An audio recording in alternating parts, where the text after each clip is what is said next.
Warangal MP segment పై ప్రధాన పార్టీలు focus చేశాయి. కాంగ్రెస్ నుంచి కడియం కావ్య, బీజేపీ నుంచి ఆరూరి రమేష్ బరిలో ఉన్నారు. అయితే బీఆర్ఎస్ క్యాండిడేట్ను ఎప్పటి వరకు ప్రకటించలేదు.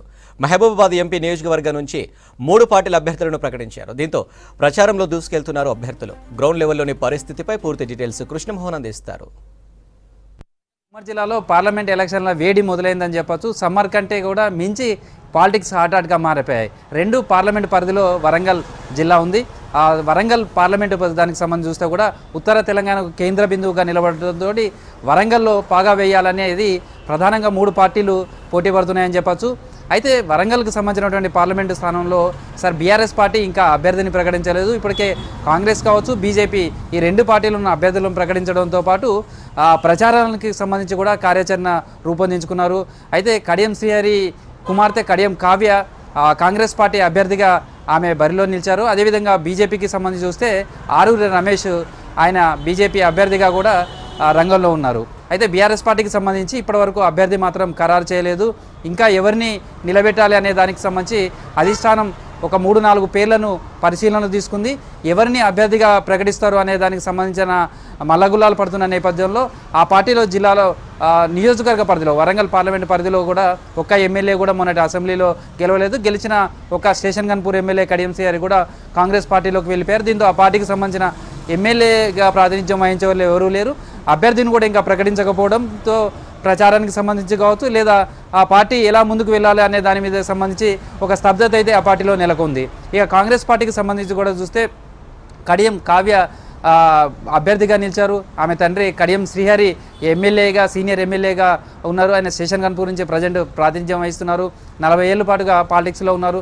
గతంలో 2014లో కూడా వరంగల్ పార్లమెంట్ నుంచి ఎంపీగా కూడా ఆయన గెలిచారు.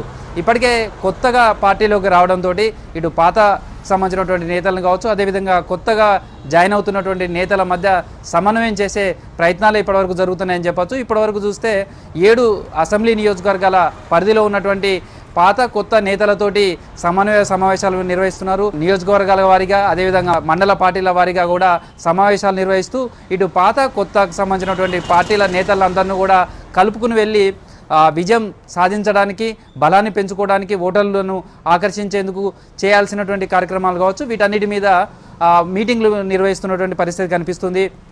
ఇంకా ప్రచారంలో అంటే ఎన్నికలకు సంబంధించినటువంటి ప్రచారాలకు మాత్రం వెళ్ళట్లేదు. కేవలం ఇంటర్నల్ మీటింగ్స్ సంబంధించినటువంటి కార్యక్రమాలలోనే వీళ్ళంతా కూడా బిజీగా ఉన్నారని చెప్పచ్చు. ఇప్పటికే నియోజకవర్గాల స్థాయిలో సమావేశాలన్నీ కూడా పూర్తయ్యాయి. అదేవిధంగా మండల స్థాయిలలో కూడా సమావేశాలు నిర్వహిస్తూ ఇతర పార్టీలకు సంబంధించినటువంటి వాటి క్యాడర్ని అంతా కూడా ముఖ్య లీడర్లను కూడా పార్టీలో చేర్చుకునే కార్యక్రమాలను అయితే ముమ్మరం చేశారు. దీనికి సంబంధించి ఎమ్మెల్యేల తోడ్పాటు ఇటు ఈ పార్లమెంట్ పరిధిలో ఉన్నటువంటి 7 చోట్ల కూడా ఇప్పుడు కాంగ్రెస్ పార్టీకి సంబంధించినటువంటి ఎమ్మెల్యేలే ఉండడంతో ఆ ఎమ్మెల్యేల మీదనే బాధ్యత కూడా పెంచారు. ఎమ్మెల్యేలను కలుపుకుపోతూ పార్టీ అభ్యర్థిగా ఉన్నటువంటి కడియం కావ్య ఈ మీటింగ్లలో పాల్గొంటున్నారు. వరంగల్ పార్లమెంట్ పరిధిలో కూడా మహిళా ఓటర్ల సంఖ్య చాలా ఎక్కువగా ఉంటుంది. మొత్తం 18,16,000 ఓట్లు ఉంటే అందులో దాదాపు 10,000 పైగా ఓట్లు మహిళలకు సంబంధించిన ఓట్లే ఎక్కువగా ఉన్నాయి. సేమ్ టైంలో మొన్నటి అసెంబ్లీ ఎన్నికల్లో కూడా చూస్తే మహిళల ఓట్లే ఎక్కువగా పోలయ్యాయి. మహిళా ఓటర్ల ప్రభావం చాలా ఎక్కువగా ఉంటుంది. సేమ్ టైంలో వరంగల్ పరిధిలో చూస్తే ఇటు కాకతీయ యూనివర్సిటీ కావచ్చు, నిట్ కావచ్చు, తర్వాత అనేక ఇన్స్టిట్యూషన్స్ ఉంటాయి. తర్వాత ఉద్యోగుల సంఖ్య కూడా చాలా ఎక్కువగా ఉంటుంది.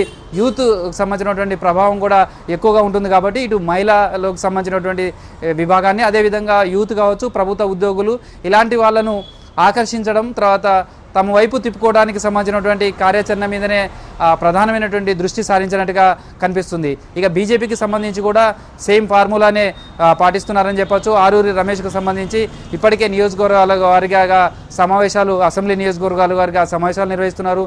ఆయన కూడా పార్టీలోకి కొత్తగా జాయిన్ అయ్యారు. ఆయనతో పాటు బీఆర్ఎస్ పార్టీ నుంచి జాయిన్ అయినటువంటి వాళ్ళు కావచ్చు, అదేవిధంగా ఇతర పార్టీల నుంచి వచ్చిన వాళ్ళను మొదటి నుంచి బీజేపీ పార్టీలో ఉన్నటువంటి వాళ్ళందరినీ కూడా ఒక సమన్వయం చేసే ప్రయత్నం చేస్తున్నారు. దానికి సంబంధించినటువంటి సమావేశాలు నిర్వహిస్తున్నారు. పాత లీడర్స్ ఎవరైతే ఉన్నారో వాళ్ళకు ప్రాధాన్యత ఉంటుంది. సేమ్ అదేవిధంగా కొత్తగా జాయిన్ అయినటువంటి వాళ్ళను కూడా కలుపుకుపోయి ఇక్కడ మోదీకి సంబంధించినటువంటి ఎక్కువగా ప్రచారాన్ని, మోదీ చరిష్మాను తమకు ఉపయోగపడుతుందనే భావన చేస్తున్నారు. మొన్నటి అయోధ్యకు సంబంధించినటువంటి దాన్ని రాముడి ప్రతిష్ట కావచ్చు, వీటన్నిటితోటి ఇక్కడ తమకు ఎక్కువగా అవకాశం ఉంటుందనే భావనలో బీజేపీ పార్టీ ఉంది. ఆ దిశగానే ఈ ప్రచారాన్ని తీసుకువెళ్లాలనే దానికి సంబంధించిన వ్యూహరచన చేస్తున్నట్టుగా తెలుస్తుంది. సేమ్ టైంలో కూడా వాళ్ళు కూడా లాస్ట్ సెక్టార్లలో అంటే అసెంబ్లీ ఎన్నికల్లో ఏ వర్గాలైతే ప్రభావం చూపించాయో ఆ వర్గాలను తమ వైపు తిప్పుకునే ప్రయత్నంగా మీటింగ్లు పెడుతున్నారు. ఇప్పటివరకు నియోజకవర్గాల స్థాయిలో సమావేశాలు నిర్వహిస్తూనే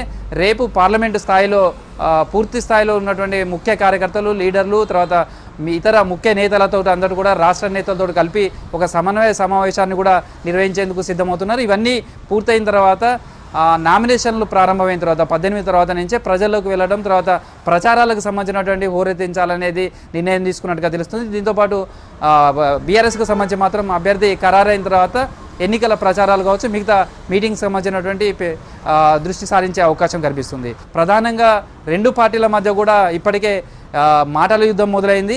ఇది ప్రచార టైంకు ఇంకంత పీక్ స్టేజ్కి చేరే అవకాశం ఉంది. ఇది ప్రస్తుతం ఇటు వరంగల్, మహబూబాద్కు సంబంధించినటువంటి రెండు పార్లమెంటు పరిధిలో జరుగుతున్నటువంటి ఎన్నికలకు సంబంధించినటువంటి సమాచారం. వీడియో జర్నలిస్ట్ క్రాంతి కుమార్తో కృష్ణమోహన్, V6 న్యూస్, వరంగల్.